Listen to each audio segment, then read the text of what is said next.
Welcome back to Behind the Front Lines, and today we're going to have a look at the latest from the Ukraine war, as both Russia and Ukraine are attempting to make advances. The Ukraine mainly in the south and the east, the Russians in the east, and are attempting to counterattack in places in the south.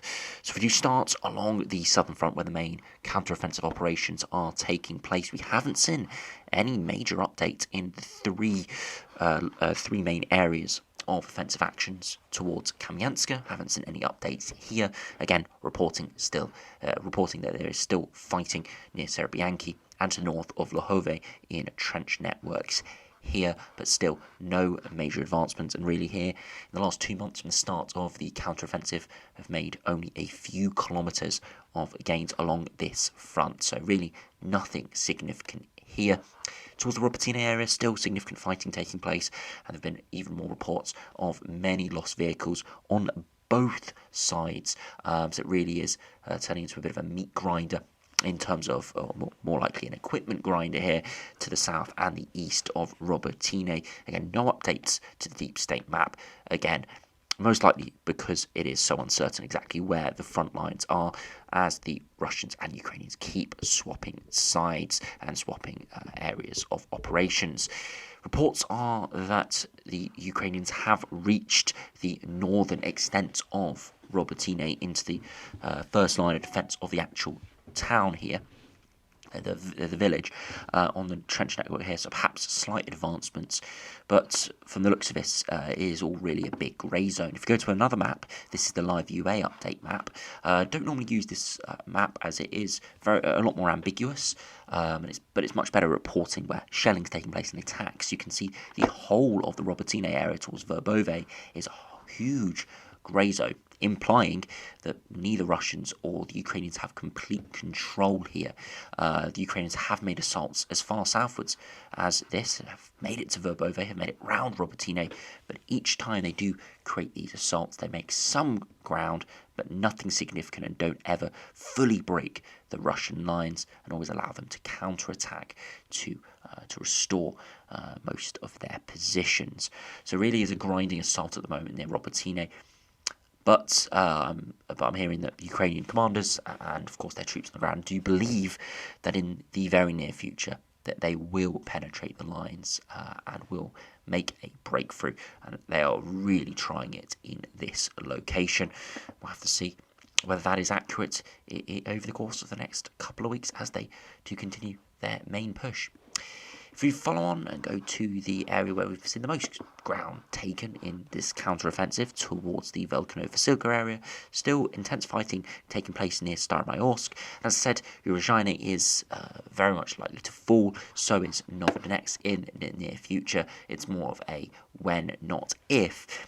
And what the Russians have done over the last couple of days, as their attacks in Staromayorsk have been unsuccessful, they've been attacking to the east of Urozhaine, trying to restore positions to the east of the village and to the west of Staromayorsk as well, trying to flank the concentration of troops near the Staromayorsk area. So if you have to go over to the UA map, again, you can see two nodes here of Russian assaults to the east of Urozhaine, attacking positions, Ukrainian positions to the east of Urozhaine, and trying to attack to the west of Staromayorsk. These are not successful attacks, not successful assaults. They have been repelled, but just showing you what the Russians are attempting to do, as they have failed any direct recapture of Staromayorsk, and it's pretty unlikely that they'll be able to push out from Urozhaine either. The only attempts they have to stop Urozhaine falling in the near future is either taking these eastern fields again or recapturing Staromayorsk. So yeah, assaults are attempted, but at the moment they have failed. And you can see here, Pryotne is still very much in doubt, very much here on the grey zone. No reports of Ukrainians actually entering Pryotne, but they have attempted to go around it. But at the moment, the active line of contact is throughout this grey zone here.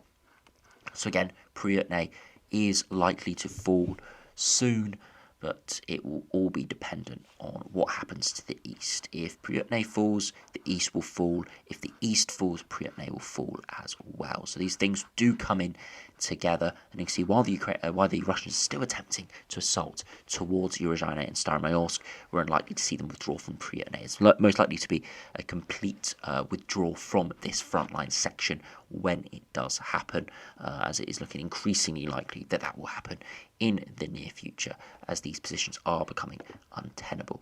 If we go back to the deep state map, again you can see slightly different than the live UA app, but very, very similar. One area we have seen advances is near the Vuhledar area, just to the south of Novo Mykolivka here. We've seen an advance, again unlikely to be anything significant, most likely just recapturing a few positions on the fields through either Russian repositioning or rotation of troops or something along those lines, so unlikely to be any major offensive actions.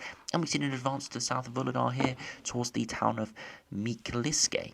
Now, this is a big area of fighting, especially last winter, where we saw Russia's own equipment graveyard, tank graveyard here, and you can see they've recaptured many positions to the east and south of the town.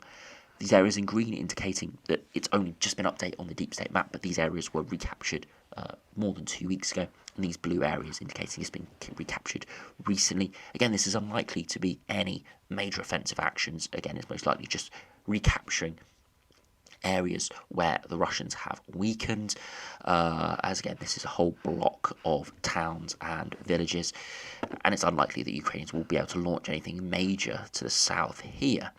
But again, it could be signs that other parts of the front line are weakening and that the units remaining in these regions to hold the line are seeing opportunity to advance as the Russians withdraw troops from these areas where we have seen little activity in the last few weeks and months to areas further where we've seen the Ukrainian counteroffensive. So again, perhaps just signs that the Ukrainian plan is starting to work, where they're attacking significantly, making Russians withdraw troops from areas that are stable, and that is creating instability in these new areas. As I said, unlikely the Ukrainians will be able to attempt any major assault in this region just because of the landscape here with the towns and the river going through the towns, but just signs that their plan could be starting to work, really stretching Russian logistics. Further northwards, if we do go towards the Avdiivka area, there have been reports that Ukrainians have made some advances in places and the Russians have made some advances in places as well. So again, just swapping, alternating different areas and different controlled trench networks, but nothing major is happening near Avdiivka, just the typical sort of trench network swapping hands that we've seen for a number of weeks and a number of months. Finally, as we head further northwards to the eastern front, if we go to Bakhmut, we can see that still the line is fairly stable, no huge changes, but similar to the Robotne area, significant battles are still taking place in these areas. Battles definitely favouring the Ukrainians, though, with the Ukrainians taking much lower losses than the Russians are, as they hold all the high ground to the west of these villages, and it really is a matter of just waiting for the Russians to grind down their reserves, trying to hold on to these 3 villages to the south of Bakhmut. If you go to the UA map, you can see that towards the Bakhmut area we've seen offensive operations from the Russians towards Ivaniska. And again, this could be an attempt to try and outflank the troops on the boundary of Klishivka to try and make them withdraw. But again, unsuccessful attacks. They have been repelled, most likely originating from the forest area here to the west of the railway line. Ukrainian troops here repelled that attack, again, most likely trying to relieve some pressure towards the Klishivka area. You can see here that the grey zone is pretty much along the railway line now, and that is the from many sources the line of contact. Again, the deep state map still shows red in Klishivka, but this is most likely a large grey zone now, because even though Russian troops are still within Klishivka, or most of Klishivka, apart from perhaps the southern edge of the village, they really don't have a lot of control as they're getting bombarded by mortars and artillery fire from the Ukrainians up on the hills. The most likely area of the front line of Russian control is the railway line here, and that essentially puts Andriivka into the grey zone as well, and most of Kurdyivka, which again has started to be assaulted by the Ukrainian troops. Again, reports that Ukrainians have attempted to get into the northern edge of the settlement and have been, at the moment, a little bit successful. Again, no major operations, but successful in their probing attacks. And as I said in the last few videos, do expect very soon to see the front line updated to this area. We're most likely to see all 3 villages all fall at once. One falls, the others will fall like dominoes, simply because it will mean that they are untenable. If the Ukrainians take Andriivka and have the ability to cross the railway line here, then they would undermine any troops that are left in the forest lines here, trying to supply and hold up the line in Klishivka, and that's the same towards Kerdymivka here. If the Ukrainians take Andriivka, they'll be able to come around and potentially surround Kerdymivka. And the same if they take Kerdymivka, they'll be able to go into these areas here, forest patches and other buildings along the railway line, and then flank Andriivka as well. So most likely similar to the Staromayorsk front near Velkono-Vasilka, if we saw one of the villages fall or one of the regions of the front line fall, we will likely see the whole Russian line withdraw a number of kilometres as well. Perhaps the next big battles to come will be in these fields to the east of the railway line.